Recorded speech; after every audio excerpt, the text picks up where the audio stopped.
अमोदिता उस किताब को अपने हाथ में पकड़ते हुए कहती है, फाइनली मिल गई किताब। अब मैं युग जी पर किया गया वशीकरण तोड़ दूंगी। अमोदिता तंत्र मंत्र यंत्र की किताब को उठाती है और उसके पन्ने पलटने लग जाती है। अमोदिता किताब के पेज को पलटते हुए कहती है, अरे ये तो कितनी मोटी किताब है। अब मैं कैसे ढूंढूं इसमें कि वशीकरण कैसे तोड़ना है। लगता है एक एक पेज पढ़ना होगा, तभी वशीकरण तोड़ने का टोना मिलेगा। अमोदिता, तुझे युग जी के लिए ये करना ही पड़ेगा। शुरू हो जा अमोदिता। इतना कहकर अमोदिता उस किताब के एक एक पेज को पढ़कर उसके पन्ने पलटने लग जाती है। इस तरफ बिंदु के घर में बिंदु का गुस्सा 7वें आसमान पर था। उसने ठान लिया था कि वो घर से सीधे बाहर निकलेगी और कायर को एक जोर का थप्पड़ लगाएगी। बिंदु घर का दरवाजा खोलते हुए खुद से कहती है, इस कायर को तो मैं छोड़ूंगी नहीं। इसकी हिम्मत तो देखो, मेरे ही घर के सामने आकर मुझे ही बुला रहा है, और वो भी इतनी रात को।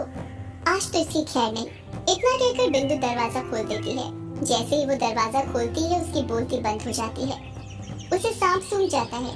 उसके सामने 2 नकाबपोश आदमी खड़े हुए थे जो उस पर बंदूक ताने हुए थे। बिंदु का मुंह खुला का खुला रह जाता है। बिंदु कुछ समझ पाती उससे पहले ही उन दोनों में से एक आदमी बिंदु के ऊपर बोरी डाल देता है और वो दोनों मिलकर बिंदु को बोरी के अंदर ही बंद कर देते हैं। बिंदु चीखती है, कौन हो तुम लोग और ये क्या कर रहे हो मेरे साथ? उन दोनों में से एक आदमी कहता है, अपना मुंह बंद रख वरना यहीं पर तेरा गेम बजा देंगे। बिंदु समझ जाती है कि चुप रहने में ही उसकी भलाई थी, इसलिए वो कुछ बोलती नहीं है। पहला आदमी बोरी को उठाते हुए कहता है, ये तो बहुत भारी है यार। दूसरा आदमी कहता है, हाँ यार, लगा नहीं था ये इतनी भारी होगी, ये तो कायर से भी भारी है। बिंदु जैसे ही उन दोनों आदमियों की बातें सुनती है, घबराते हुए कहती है, क्या कहा तुमने? कायर? तुम लोगों ने कायर के साथ क्या किया है? कहाँ पर है वो ठीक तो है, बोलो कुछ। और तुम लोग मुझे कहाँ पर ले जा रहे हो? पहला आदमी कहता है, तुझे बोला ना अपना मुंह बंद रख। कुछ ही देर में तुझे पता चल जाएगा कि तुझे कहाँ पर और क्यों ले जाया जा रहा है। अगर अब एक लफ्ज भी तेरे मुंह से निकला ना तो तुझे यहीं पर ठोक देंगे, समझी तू? बिंदु चुप हो जाती है। वो दोनों आदमी बोरे को एक साइड से पकड़कर ले जाने लग जाते हैं। इस तरफ तहखाने के अंदर अमोदिता किताब के पेज पलटते जा रही थी और वशीकरण तोड़ने का टोना ढूंढ रही थी।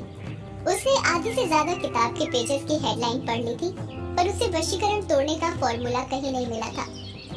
अमोदिता किताब के पेज पलटते हुए कहती है, वशीकरण कैसे तोड़ते हैं ये तो अभी तक पता ही नहीं चला। पता नहीं इस किताब के अंदर वो लिखा भी है या नहीं। सही कहा है किसी ने, किसी का बुरा करना आसान है पर अच्छा करना कहीं ज्यादा कठिन। अमोदिता किताब के पेज पलट ही रही थी कि तभी उसे किसी के कदमों की आहट सुनाई देती है। कदमों की आहट सुनकर अमोदिता किताब के पेज पलटने बंद कर देती है। अमोदिता कदमों की आहट सुनते हुए कहती है, लगता है कोई आ रहा है, पर तहखाने में कौन आएगा? तहखाने का रास्ता तो सिर्फ मुझे और माँ को पता है। कहीं माँ तो नहीं आ रही? अमोदिता डरने लग जाती है और जल्दी से छुपने के लिए जगह ढूंढने लग जाती है। जल्दी जल्दी में उसे कोई जगह नहीं मिलती है तो वो संदूक के पीछे ही छुप जाती है और उस किताब को संदूक के ऊपर ही रख देती है। कदमों की आहट तेज हो जाती है। संदूक के पीछे से अमोदिता देखती है कि उसने एकदम सही अंदाजा लगाया था। तहखाने के अंदर रजनी ही आई थी। तहखाने के अंदर घुसने से पहले रजनी मशाल को जला देती है। हैरानी तो इस बात की थी कि अमोदिता ने भी मशाल जलाने की बहुत कोशिश की थी, पर उससे नहीं जली थी। पर रजनी से एक बार में ही वो मशाल जल गई थी। अमोदिता डरते हुए बड़बड़ाती है, आज तो मैं गई। बस माँ मुझे देख लेना वरना मुझे यहीं पर गाड़ देंगी। रजनी तहखाने के अंदर आती है और अपने कदम संदूक के पास बढ़ाने लग जाती है। अमोदिता घबराते हुए कहती है, ये क्या? माँ तो मेरे पास ही आ रही है। लगता है किताब लेने ही आई है। अच्छा हुआ मैंने किताब पहले संदूक के ऊपर रख दी थी। रजनी संदूक के पास आकर खड़े हो जाती है। जल्दी जल्दी में अमोदिता से एक गलती हो गई थी। उसने किताब तो संदूक के ऊपर रख दी थी पर उसे बंद करना भूल गई थी। रजनी किताब को देखते हुए हैरानी के साथ कहती है, ये क्या? ये किताब खुली हुई कैसे हो सकती है? मैं तो इसे बंद करके गई थी। कहीं मेरी गैर हाजिरी में यहाँ पर कोई आया तो नहीं था? इतना कहकर रजनी अपने आसपास देखने लग जाती है, पर जब उसे तहखाने में कोई नहीं दिखता है तो वो खुद से कहती है, शायद तेज हवा का झोंका आया हो जिसकी वजह से किताब के पेज खुल गए हों। मैं भी ना बहुत शक करने लगी हूँ आजकल। इतना कहकर रजनी उस किताब को उठाती है और वहाँ से जाने लग जाती है। अभी उसने 1-2 कदम ही आगे बढ़ाए थे कि तभी वो रुक जाती है। अमोदिता बड़बड़ाती है, ये क्या? ये माँ रुक क्यों गई? इतना अच्छा वापस जा रही थी, पता नहीं इन्हें क्या हुआ जो ये रुक गई। रजनी पीछे पलटते हुए कहती है, अमोदिता तू यहीं पर है ना? अपनी माँ का सवाल सुनकर अमोदिता घबरा जाती है। उसके दिल की धड़कनें तेज हो जाती हैं। अमोदिता मन ही मन सोचने लग जाती है, माँ को कैसे पता चला कि मैं यहीं पर हूँ। रजनी संदूक को घूरते हुए कहती है, अमोदिता, मैं संदूक के पीछे आऊँ या तू संदूक के पीछे से बाहर निकलेगी? अमोदिता धीरे धीरे संदूक के पीछे से बाहर निकलने लग जाती है। अमोदिता इस वक्त ये नहीं सोच रही थी कि उसकी माँ उसका हर शर्त क्या करेगी। वो तो ये सोच रही थी कि रजनी को कैसे पता चला कि वो संदूक के पीछे है। रजनी अमोदिता पर भिड़ाते हुए कहती है, नालायक लड़की, तू यहाँ पर क्या कर रही है? मैंने तुझे मना किया था मेरी इजाजत के बिना इस तहखाने में कदम मत रखना। फिर क्यों आई तू यहाँ पर? बता जल्दी, वरना अभी तेरी खाल उधेड़ दूंगी। अमोदिता मन ही मन सोचने लग जाती है, अब माँ को कैसे बताऊं कि मैं यहाँ पर युग जी का किया वशीकरण तोड़ने के लिए आई हूँ। रजनी अपना मुंह फाड़ते हुए कहती है, तू पागल हो रही क्या? इतनी मुश्किलों के बाद तो युग हमारे वश में आया है और तू एक उस पर किया वशीकरण तोड़ने चली थी। अमोदिता अपना सिर नीचे करते हुए कहती है, और नहीं तो क्या करूँ माँ? तुम ही बताओ, तुमको भी पता है कोई भी जादू टोना हमेशा के लिए तो होता नहीं है। एक ना एक दिन तो वो खत्म हो जाता है या फिर उसे तोड़ दिया जाता है। जिस दिन युग जी का वशीकरण टूटेगा तब वो मुझे छोड़ देंगे ना। इसलिए मैंने सोचा कि मैं उन पर किया वशीकरण तोड़कर मैं उन्हें अपने प्यार के जाल में फंसाऊं। रजनी अमोदिता पर भिड़ाते हुए कहती है, क्या कहा प्यार के जाल में? तूने अपनी सूरत देखी है ना आईने में? तुझे लगता है तेरी इस काली कलू की सूरत से कोई भी प्यार करेगा? ये ताना सुनकर अमोदिता के मन में आग लग जाती है, पर वो कहती कुछ नहीं है। रजनी अपनी बात को आगे जारी रखते हुए कहती है, अमोदिता, इस दुनिया में लोग उसी से प्यार करते हैं जो खूबसूरत है, समझी? और हमारे भारत में सिर्फ वही चीज खूबसूरत है जिसका रंग साफ हो, समझी? बस कहने की बातें हैं, प्यार में खूबसूरती नहीं देखी जाती। पर सच तो ये है कि इंसान की सबसे पहले खूबसूरती देखी जाती है, फिर उसका स्वभाव। ये इंडिया है, इंडिया, और यहाँ पर रंग मैटर करता है, समझी? रजनी अमोदिता को प्यार से समझाते हुए कहती है, देख अमोदिता, इस दुनिया में कुछ सही गलत नहीं है, समझी? अगर हमें किसी को पाना है तो उसे पाने की जिद होनी चाहिए हमारे अंदर। फिर हम उसे चाहे कैसे भी रास्ते से अपनाएं, सही हो या गलत।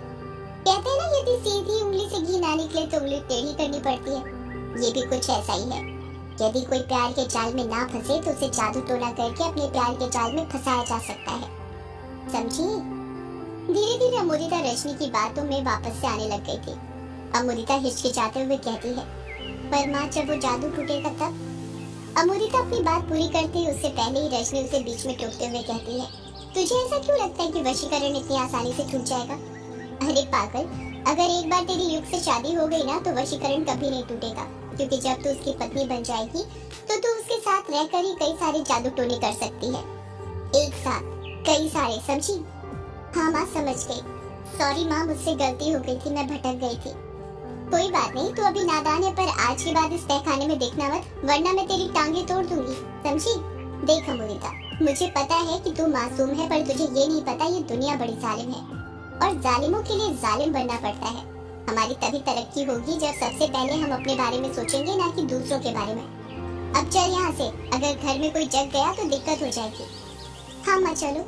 इतना कहकर अमोदिता ने एक कदम बढ़ाया ही था कि तभी अमोदिता हिचकिचाते हुए कहती है, माँ, तुमको कैसे पता चला कि मैं इस तहखाने के अंदर और संदूक के पीछे छुपी हुई थी? रजनी बात को घुमाते हुए कहती है, ये एक राज की बात है जो मैं तुझे बाद में बताऊंगी, समझी? अमोदिता का मन तो उसी वक्त ये राज जानने का कर रहा था, पर अभी अभी उसने एक बहुत बड़ी गलती की थी, इसलिए बिना अपने सवाल का जवाब जाने ही वो अपनी माँ के साथ तहखाने से बाहर निकलने लग जाती है। इस तरफ दो किडनैपर बिंदु को बोरी में बंद करके सीढ़ियाँ चढ़ रहे थे। सीढ़ियाँ खत्म होने के बाद वो दोनों एक कमरे के सामने आकर रुक जाते हैं, जहाँ पर तीसरा किडनैपर पहले से ही उन दोनों का इंतजार कर रहा था। तीसरा किडनैपर कहता है, बड़ी देर कर दी आने में। पहला किडनैपर कहता है, हाँ यार, बड़ी भारी है, क्या बताऊं, उठाते उठाते कमर दुखने लग गई। दूसरा किडनैपर कहता है, उसे कहाँ पर रखा है? तीसरा किडनैपर जवाब देता है, उसे बोरी में भरकर कमरे के अंदर बंद करके रखा है। दूसरा किडनैपर कहता है, बढ़िया है, एक काम करते हैं, इसे भी अंदर ही फेंक देते हैं, दोनों सड़ते रहेंगे साले अंदर। तीसरा किडनैपर कहता है, हाँ ठीक है, अच्छा आइडिया है, जब तक हम बाकी के काम भी निपटा लेते। इतना कहकर तीसरा किडनैपर और पहला किडनैपर बोरे को पकड़ते हैं। पहला किडनैपर दरवाजा खोलता है और वो तीनों बोरे को कमरे के अंदर रखकर झट से दरवाजा लगा देते हैं। कमरे के अंदर घना अंधेरा छाया हुआ था, कुछ दिखाई नहीं दे रहा था। बिंदु रोने लग जाती है। बिंदु रोते हुए कहती है, ये सब क्या हो रहा है मेरे साथ? कौन है ये लोग और मुझे यहाँ पर क्यों लेकर आए हैं? माँ पता नहीं कैसी होगी, वो मेरी चिंता कर रही होगी। इतना कहकर बिंदु और जोर जोर से रोने लग जाती है। बिंदु सिसकियां भरते हुए कहती है, पता नहीं इन लोगों ने कायर के साथ क्या किया, वो बेचारा ठीक भी होगा या नहीं, पता नहीं वो किस हालत में होगा। बिंदु रोती ही जाती है। बिंदु रो रही थी कि तभी कायर की आवाज सुनाई देती है। बिंदु, क्या ये तुम हो? कायर की आवाज सुनकर बिंदु रोना बंद कर देती है और झट से कहती है, कायर, तुम कायर ही हो ना? कायर को भी बोरे में भरकर उसी कमरे में बंद किया गया था। कायर कहता है, बिंदु तुम ठीक तो हो ना? इन्होंने तुम्हें कुछ किया तो नहीं? कायर, मैं ठीक हूँ, पर ये लोग हैं कौन? पता नहीं बिंदु कौन है ये लोग और हमसे क्या चाहते हैं। मुझे तो लगता है कि हम दोनों बुरे फंस गए हैं। अचानक से कमरे में खामोशी छा जाती है। बिंदु कहती है, मुझे माफ कर दो कायर, सारी गलती मेरी ही है। ना ही मैं तुमसे नाराज होती और ना ही ये सब होता। इसमें तुम्हारा कोई दोष नहीं है बिंदु, सारा दोष मेरा ही है। मैं ही हमेशा तुम्हें किसी न किसी मुसीबत में डालते रहता हूँ। मुझे तो ऐसा लग रहा है जरूर मैंने ही कुछ किया होगा जिसके कारण ये लोग ऐसा कर रहे हैं। इतनी उधारी कर ली है ना मैंने कि इतने दुश्मन बन गए हैं कि क्या बताऊं। तुम सही कहती हो बिंदु कि ये शायरी लिखने से कुछ फायदा नहीं होने वाला। अगर मैं आज बच गया तो भगवान कसम ये शायरी लिखना छोड़ दूंगा और कोई अच्छा सा काम करने लग जाऊंगा। ये तुम क्या बोल रहे हो कायर? तुम कभी शायरी लिखना मत छोड़ना। पर बिंदु तुम ही तो कहती हो ना ये शायरी लिखने से कुछ नहीं होने वाला। कायर, मेरे कहने का मतलब ये नहीं था। मेरा मतलब ये था कि तुम शायरी लिखने के साथ साथ कुछ दूसरा भी काम करो जिससे जिंदगी का गुजारा हो सकता है। अगर तुमने शायरी लिखनी छोड़ दी तो हम मिलेंगे कैसे अगर तुम मेरी दुकान पर ही नहीं आओगे तो? इतना कहकर बिंदु चुप हो जाती है। मतलब तुम्हें मेरा तुम्हारी दुकान पर आना पसंद है? बिंदु कुछ जवाब नहीं देती। कायर दबाव बनाते हुए कहता है, बोलो बिंदु। बिंदु कहती है, ये भी भला कोई पूछने वाली बात है क्या? लगता है तुम अभी तक समझे ही नहीं मेरे दिल में तुम्हारे लिए क्या है। कायर जानबूझकर नाटक करते हुए कहता है, क्या है बिंदु? बिंदु कुछ जवाब देती उससे पहले 3-4 कदमों की आहट सुनाई देने लग जाती है जो उनकी तरफ ही आ रही थी। बिंदु घबराते हुए कहती है, कोई हमारी तरफ आ रहा है कायर, हमें कुछ करना होगा वरना ये लोग हमें छोड़ेंगे नहीं। मैंने देखा था इनके पास बड़ी बड़ी बंदूकें थी।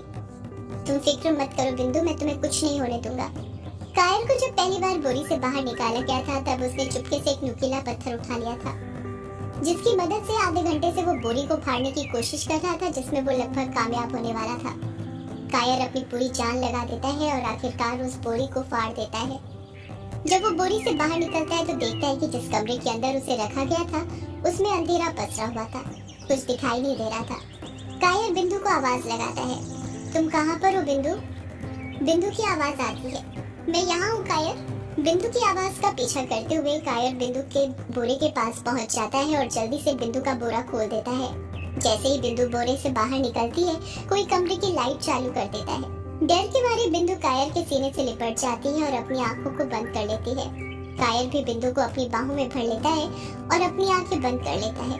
उन दोनों को लगता है कि अब वो दोनों नहीं बचने वाले, उनकी मौत करीब है।